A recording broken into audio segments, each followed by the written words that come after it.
마포구 5억 20억이 되고 이제 이런 상황이 저도 좀 생기죠. 찾아봐야겠는데.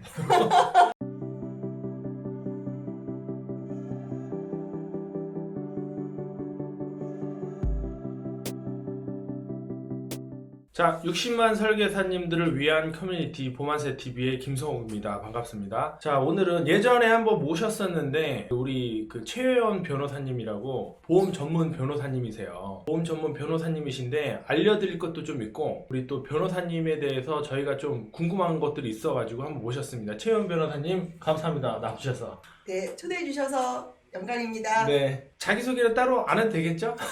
잠깐 할게요. 네네, 자기소개 잠깐 네. 부탁드리겠습니다. 네. 네, 저는 이제 올해 15년차 변호사고요. 보험을 전문적으로 하고 이제 제가 보험 영업 쪽의 법률 문제를 많이 다루고 있습니다. 그래서 이제 설계사님들한테 많은 도움이 될 것 같아서 오늘 이 자리에 나왔고요. 그 밖에도 이제 많은 분들이 변호사님 또 그거 외에 어떤 업무를 하세요 하고 많이 물어보세요. 좀 설명 좀 드리려고 오늘 이 자리에 나왔습니다. 제가 조금 더 간략하게 소개를 해드리면 사실은 꼭 스펙이라든가 어느 로펌에 그 소속돼 있었다 하더라도 재판에 대해서 승소 여부에 대해서 크게 영향을 미치는 게 아니라고 표면적으로 우리가 다 그렇게 생각을 하잖아요. 근데 우리 변호사님의 이력이 우리나라 최고 로펌인 김행장에 또 오래 계셨고 또 학교도 S대, 이상한 S대 아니고 진짜 S대를 이렇게 좀 잘 나오셨어요. 제가 어떤 생각을 해봤냐면 만약에 소송이라는 거는 제가 걸을 수도 있고 받을 수도 있잖아요. 근데 상대 변호사님이 예를 들어서 이런 스펙의 변호사님이다 하면은 솔직히 좀 두려울 것 같아요. 진검승부하게 되는 거죠. 그쵸. 네. 두려울 것 같은데 제가 사실 변호사님이라 뭐 일을 해본 적은 없지만 이렇게 유튜브라든가 이제 좀 다른 얘기 하면서 보면은 왜 그런 스펙을 가질 수 있었는지를 알게 되겠더라고요. 무슨 말이냐면 엄청 꼼꼼해요. 엄청 꼼꼼하시고 뭘 이렇게 논리를 구성하면 뭐 도망가지 못하게 한다고 해야 되나? 약간 그런 느낌을 좀 많이 받아요. 되게 세세하시고 근데 그걸 또 본인은 뭐 그렇게 꼼꼼하지 않다고 말씀하시니까 또 되게 의아한데 제가 느끼는 거는 이분이 상대편이면은 이거 큰일 나겠다. 사실 이런 느낌을 좀 많이 받았어요. 진심으로. 저한테 의뢰를 하시면 네. 이분한테는 사실 인생에 걸린 문제일 수도 있잖아요. 그렇죠. 법이라는 그리고 게. 저를 믿고 하시는 분인데 네네. 뭔가 놓치는 게 있으면 안 되고 음. 가장 최근까지 업데이트된 판례 등을 다 봐서 네네. 가장 유리한 내용으로 이렇게 도와드리는 게 맞기 때문에 당연한 거라고 생각하고 있습니다. 네, 이런 부분을 좀 알려드리고 싶었고 또 하나는 보험 전문 변호사 이미지를 가지고 계세요. 실제로 보험 전문 변호사가 맞긴 맞잖아요. 예, 맞는데 그렇다고 보험만 하는 게 아니시잖아요. 그렇죠. 그렇죠. 예, 예. 일반적인 민형사 소송, 그 다음에 이제 행정법원에 가는 이제 뭐 이혼 소송 이런 것도 예. 다 하시는 거잖아요. 그래서 그런 부분도 좀 오늘 잠깐은 조금씩 이제 말씀드리려고 제가 모셨습니다. 일단은 보험 말고도 또 주로 하시는 우리 소송 관련된 게 어떤 게 있을까요? 보험이랑 요즘에 같이 하는 게 거의 네. 세트처럼 되는 게 형사 쪽을 많이 해요. 경찰 고소고발, 네네. 또 오히려 고소고발 당하신 분. 네. 이게 이제 그러다 보니까 이제 형사 전문 같이 돼버려서 네네. 형사를 참 많이 했고요. 최근에는. 네네. 그다음에는 이제 가사 상속, 이혼, 뭐 한정견, 상속 분쟁 이런 것도 많이 하고 인사노무, 퇴직금, 직장 내 괴롭힘. 설계사분들 같은 경우는 일부 설계사들은 퇴직금을 받을 수 있는 경우가 있어요. 설계사가 퇴직금을 받을 수 있다. 설계사는 독립사업자이기 때문에 네네. 퇴직금 소송을 청구할 수 없는 게 원칙입니다. 네네네. 그런데 일부 설계사는 형식은 사업자지만 네네. 근무의 실질이 근로자랑 동일해서 퇴직금을 받을 수 있는 경우가 있어요. 대표적인 게 TMR, 텔레마케터와 텔레마케터. 사업가형 지점장. 지점장. 근데 텔레마케터랑 사업가형 지점장은 누구나 받을 수 있냐면 그런 건 아니고요. 그렇죠. 개별 케이스마다 살펴봐야 됩니다. 그래서 법원에서 근로자라고 인정한 사례들이 있습니다. 그러니까 이런 경우는 이제 보험과 관련된 형사라든가 이제 퇴직금 관련된 소송이고 이거 말고도 일반적인 민형사 소송 다 하는 네. 거고 사실 제가 다른 변호사 사무실에 좀 소속이 돼 있어요. 아마 아실 건데 저는 어떻게 하냐면 제 일뿐만 아니라 제 고객님들이 일이 생겨요. 실내로 빌라를 지으셨는데 지체상금 네. 너무 빌라를 늦게 지어가지고 고객님이 손해를 보셨어요. 근데 반대로 시공사에서 소송을 한 거예요. 돈을 더 달라고. 그래서 그걸 또 변호사님한테 맡긴 적도 있었고 또 부동산 계약금을 아파트 이제 계약금을 이제 넣었는데 알고 보니까 이게 대출이 안 나오는 집이었던 거예요. 그래가지고 그런 것도 좀 찾아준 적도 있고 하는데, 그러니까 저는 사실은 우리는 사실 보험 설계사이기 때문에 변호사님들과 이렇게 협업을 해서 영업의 도구라기보다 이렇게 활용을 해가지고 고객들한테 이 고민이라든가 이런 문제점을 해결해 줄 수 있는 것들은 다 하는 게 좋다고 보거든요. 고객이 이제 끙끙 앓고 있으면 좋은 변호사님을 소개시켜줘가지고 그 문제를 해결할 수 있는. 왜냐하면 평소에 변호사님들을 잘 알고 지내질 않아요, 일반 분들이. 그러고 나서 일 터지면 그때 찾잖아요. 근데 서초동만 가도 변호사 사무실이 한 3,000개? 더 되죠? 3,000개 3,000개 되죠. 그럼 어디를 가야 돼요? 찾기가 되게 힘들단 말이에요. 근데 좀 검증되고 좀 잘하신 분이라면은 믿고 맡기면은 뭐 결과에 대해서 장담은 못하지만 굉장히 좀 유리하게 해줄 수 있다라는 거를 좀 이렇게 말씀을 드리고 싶었어요. 그리고 우리 얘기를 좀 이제 하자면, 우리 변호사님이 꼼꼼하셔서 준비를 해오셨어요.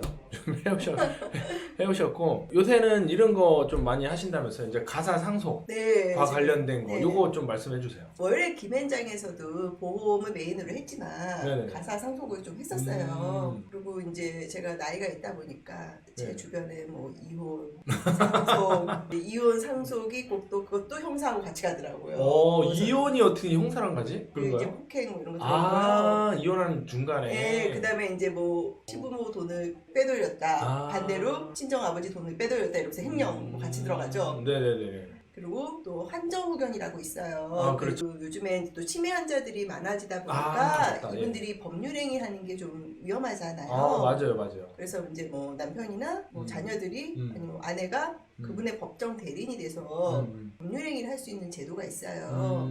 이제 그런 거를 하는데 이게 또 형사하고 같이 가요. 이익을 보는 사람이 있어요. 그거를 하면은 저 사람의 법률 능력을 제한을 하는 거거든요. 네네네. 예컨대 그 사람 명의 집이 있다. 네.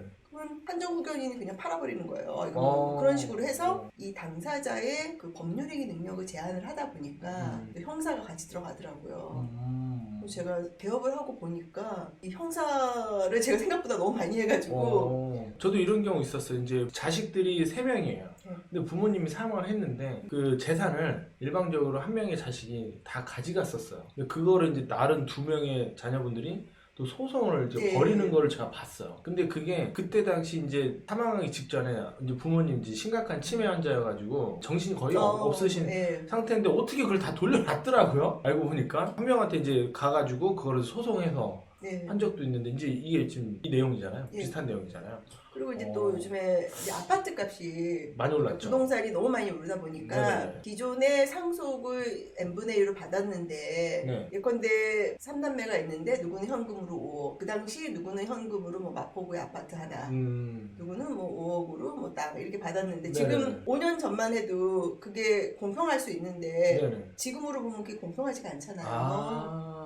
그걸 다시 계산을 해봐야 네. 되는구나. 그거에 대해서도 소송하는 예도 많고요. 이런 거는 되게 많을 것 같은데요. 그러게요. 부동산 폭등이 일어나니까 또 변호사들은 그런 이유로 되게 좀 바쁘세요. 이 현금이랑 이게 배물이랑 이렇게 받는 예, 게 그때는 똑같았는데 지금 와서는 현금 5억은 똑같지만 마포구 5억 20억이 되고 이제 이런 상황이 저도 좀 생기죠. 찾아봐야겠네요.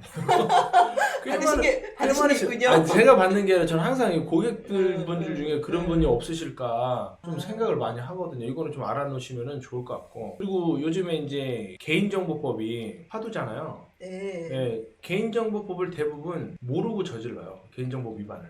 그렇잖아요. 그 부분에서도 좀 한마디 해주시죠. 그러니까 제가 이제 2011년부터 김현장이 있었는데 네. 그때 개인정보법이 처음 시행이 됐어요. 네. 그래가지고 전문적으로 트레이닝을 받았습니다. 왜냐면 완벽하게 하시네요. 로펌에서도 마케팅을 해야 되는데 새로운 네네. 법이 나오니까 그 보험사 가서 이제 PT를 하는 거예요. 그래서 이제 그때 이제 빡세게 개인정보법을 네네. 공부를 했고 제가 마지막에 이제 준법 감시인을 했는데 그 보험회사에 준법 감시인을 했는데 네. 플러스 개인정보 최고 책임자였어요. 근데 회사에서는 개인정보 최고 책임자는 머리가 아파요. 그게 좋은 일이 있겠습니까? 항상 골치 아픈 일만 그렇죠. 있죠. 문제만 있죠. 그래서 그때 고생을 되게 많이 했는데 막상 나오니까 우리 이 많은 설계사분들이 개인정보 이슈가 있는데 이거를 잘 못하시는 분들이 많으세요. 특히 맞아요. 블로그나 유튜브로 이렇게 DB를 창출하시는 분들이 있는데 이 DB를 전문적으로 이렇게 수집하시면 개인정보법에 의해서 동의서를 받고 제3자 동의를 하고 기타 개인정보 취급 방침이라든지 법에서 요구하는 거를 하셔야 돼요. 근데 그러니까 대충대충 한 거죠. 대표적으로 남의 거 그냥 비슷한 사람 거 가져와서 했는데 있는데 네네. 알고 봤더니 그 사람도 또 남의 거 가져오고 뭐 이렇게 해서 문제가 되는 경우가 남의 있어. 거 가져왔다는 게 남의 개인 정보를 가져왔다는 아니요, 거죠? 남의 예컨대 내가 네. 블로그로 DB를 이제 수집하는 사람이면은 네네. 나랑 유사한 업무를 하시는 분 있잖아요. 유사하게 블로그로 DB를 수집하는 분, 예예예. 그분이 개인정보 동의서 만든 거, 예. 개인정보 취급 방침, 예예. 그거를 그대로 가져와요. 예예. 그럼 그 사람이 제대로 만들었으면 문제가 없잖아요. 네네. 근데 그 사람도 또 남의 거를 가져온 건데 아 블로그나 유튜브로 개인- 들어오는 DB에 그 개인정보 동의를 받아야 돼요? 그래요. 그러니까 그거 모르시는 분도 아. 많고 고객이 저보고 왔는데도 네. 개인정보를 받아야 돼 따로. 왜냐면 내가 그냥 갖고 있으면은 안 받아도 되는데 네. 내가 이걸 DB를 또 판매하시는 분도 계시잖아요. 아 제가 갖고 있는 거 안 받아도 되죠? 네. 아 근데 기본적인 건 받아야죠. 김성국한테 준다는 거는. 그건 받아야 네, 돼. 양식이 그- 있겠죠? 네. 근데 나한테만 주는 거는 간단한데 네네. 많은 분들이 그렇게 DB를 수집해서 네. 제3자한테 이거를 판매를 하신다고요. 같이 일하는 직원한테. 직원일 수도 네. 있고 판매 아니고 그냥 주면은 그냥 줘도 똑같죠. 똑같아요. 네. 근데 GA에 이거를 판매하시는 분들이 계시더라고요. 있죠. 네. 그러니까 그분들은 되게 걱정이 되는 거예요. 네. 특히 이제 금소법이 시행이 되면서 네. 금소법이 시행이 되면 결국 감독 당국에서 이 사람의 블로그 이런 거를 예전에는 보지도 않았는데 이제 제대로 네네. 볼 거 아니에요. 지금 보고 있어요. 네. 보다 보니까 이제 또 개인정보라는 게 있다고요. 음. 그러면 이제 개인정보 그동안 제대로 했나 하고 이제 보게 되는 수가 있죠. 네네네. 근데 이제 불안한 거죠. 내가 이걸 한 번도 제대로 검토해 본 적은 없고 유사한 업무를 하는 분의 블로그에 개인정보 동의서, 뭐 개인정보 취급 방침을 그대로 가져온 건데 그 사람이 잘하고 있는지도 모르겠고 블로그 안에도 개인정보는 어떻게 한다 이런 걸 써놔야 되잖아요. 그 전문적으로 DB 수집하시는 분은 하셔야 돼요. 그럼 개인이 하는 건 상관없죠. 개인이 하신다는 건 어떤 그냥 거죠? 내 블로그 혹은 나 혼자 유튜브를 찍으면서 내가 DB를 뭐 그렇게 하는 DB를 수집하고 판매한 사람이 아니면 상관은 없고요. 상관없죠. 대신에 내가 유튜브로 이제 방송을 하고 DB가 들어왔는데 내 직원한테 줄 때는 해야 되는 해야 거예요. 되죠. 와 이거 모르시는 분들 되게 많을 텐데. 이게 모르는데 예. 지금 걱정이 되는 게 그런 거예요. 음. 지금까지는 내 블로그 유튜브를 그렇게 감독 당국에서 제대로 보진 않았어요. 네네네. 근데 이제 금소법이 되면서 내 블로그와 내 유튜브를 보기 시작을 하잖아요. 네네네. 그러다 보면은 이 보험 영업에 대한 기본 규제도 있지만 알고 봤더니 거긴 개인정보법에 대한 규제도 있는 거거든요. 네네.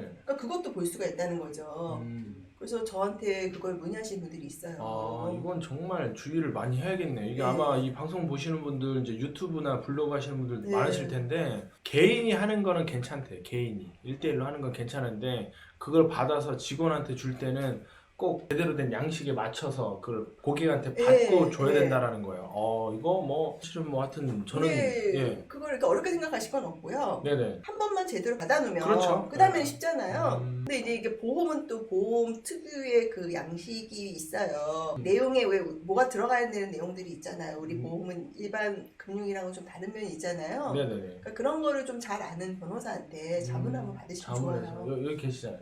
예. 최현 변호사님한테. 그래서 아니 제가 좀 여담인데 회사에서 개인정보 최고 책임자면서 네네네. 내가 이걸 개업해도 개인정보는 다시는 볼 일이 없다 이렇게 생각을 했어요. 근데 막상 개업하니까 더 많이 보죠. 개인정보를 너무 많이 물어보시는 거예요. 그렇죠. 예. 그래가지고 항상 그렇죠. 그때 더 열심히 공부해둘 걸. 아니요 뭐 지금 이 정도만 해도 거의 뭐 변호사님 중에서도 거의 탑으로 좀 보이시는데 자 그 다음에 인사 노무 관련된 거 이제 쉽게 말하면은 설계사가 퇴직금을 받을 수 있다. 아까 잠깐 설명했는데 이거 되게 중요한 내용 같아서 조금만 자세히 한번 더 말씀해 주세요. 예, 이제 외화 설계사는 이제 다 아시다시피 네네. 그런 사업자이기 때문에 퇴직금 받을 수는 없고요. 저 같은 사람. 예, 근데 이제 TMR이라 네. 사업가 지점장은 이제 두 가지 경우에 좀 유의를 하셔야 돼요. 하나는 TMR 먼저 말씀드릴게요. 네네. TMR은 출퇴근 시간이 정해져 있잖아요. 그렇죠. 정해져 있고 이렇게 지시 감독 받는 게 많아요. 네네네. 고객한테 전화할 때는 어떡하고 또 네. DB를 받아요. 내가 사업가면은 내가 해야 내가 돼. DB를 해야 되는데 이거는 받아요. 그러니까 맞네. 이게 이제 근로자성이 있는 부분이에요. 반면 이 출퇴근 시간이 정해져 있다는 거는 내가 근로자라서 그런 것도 있지만 보험업법에 보면은 이런 TMI를 할 때는 일정 시간을 정해놔요. 뭐 9시부터 6시. 왜냐면 네. 전화를 10시 할 수는 없는 거잖아. 밤 10시에. 그렇죠. 그러니까 네. 법에서 또 정해놓은 게 있어요. 네네. 그리고 DB를 받는 거는 이거는 TMR의 속성상 네. DB를 내가 수집해서 내가 TM을 하기는 좀 적절치 않은 부분이 있거든요. 음. 그러니까 이런 부분을 보면 또 근로자가 아니라고 볼 수도 있어요. 네네네. 실제 파일회가 중요하잖아요. 그렇죠. 파일은 인정받은 것도 있고 인정받지 못한 것도 있어요.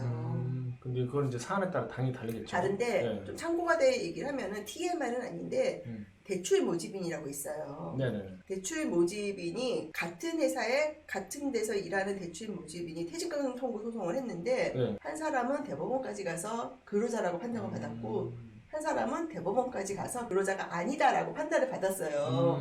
왜 그랬냐면 예. 민사는 본인이 주장 입증을 해야 돼요. 주장은 다 하죠. 네. 근데 증거가 있어야 되잖아요. 증거 차이로 그렇게 된 것 같아요. 아, 그럼 증거가 좀 명확하게 있으면 예, 예. 가능하다라는 거지. 예, 그래서 그다음에 이제 두 번째 사업가용 지정장은 네, 그거는 제가 한 건 이긴 걸로 알고 네, 있어요. 이긴 사례도 있고 진 사례도 있는데 기본 컨셉은 뭐냐면 그거는 이제 회사마다 사업가용 지정장이 근로자가 사업가용 지정장인 회사가 있어요. 그 회사에 직원이 사업가용 지정장인 경우가 있어요. 그러면서 또 설계사가 사업가용 지정장이 있어요. 네, 그렇죠. 그러니까 같은 일을 하는 거잖아요. 네네. 근데 누구는 직원이고 누구는 설계사야. 이러면은 같은 거는 같이 보는 그런 동일한 업무를 하니까. 예, 그래서 설계사가 아니다 이런 판례가 있어요. 근데 말씀드릴 거는 TMR이나 사업가용 지정장이 그럼 다 근로자다 이거 아니에요. 개별 사안마다 봐야 돼요. 그렇죠. 그래도 이런 건에 대해서는 이제 문의를 하거나 좀 다퉈볼 만한 거리들이 굉장히 많을 것 같아요. 그래서 많이 문의를 하시고 네. 조금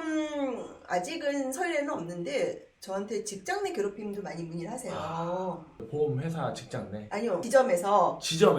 근데 이제 직장 내 괴롭힘은 이게 근로자만 대상이에요. 예. 근데 지금 노동당국이나 뭐 인권위원 이런 데서는 약간 범위를 넓히려고 해요. 네네네. 근데 설계사는 일반적으로는 근로자라고 볼 수는 없어요. 네네. 그러니까 직장 내 괴롭힘이 일응되기는 어려운데 네네. 저는 사실 그런 자문을 많이 요청을 받거든요. 지점장이 너무 괴롭힌다 뭐. 아니면은 지점장은 아니더라도 그 이제 몇몇 팀이 있으면 팀 간 알력이 심해서 업무를 할 수 없다. 나에 대한 비방을 한다. 그런 자문을 많이 하세요. 저한테 요청을 하세요. 직장 내 괴롭힘으로 신고하고 싶다. 네네. 근데 아직까지는 설계사를 직장 내 괴롭힘을 인정한 사례는 없어요. 그것도 뭐 근데 이제 법이라는 거는 사안별로 이제 계속 발전을 하니까 지켜봐야죠. 알겠습니다. 이거 상식적으로 좀 알아두시면 좋을 것 같고요. 자, 오늘 촬영을 조금 길게 할 생각인데 일단 1부를 제가 여기서 마치고 2부에서 다시 우리 최현 변호사님이랑 만나 뵙겠습니다.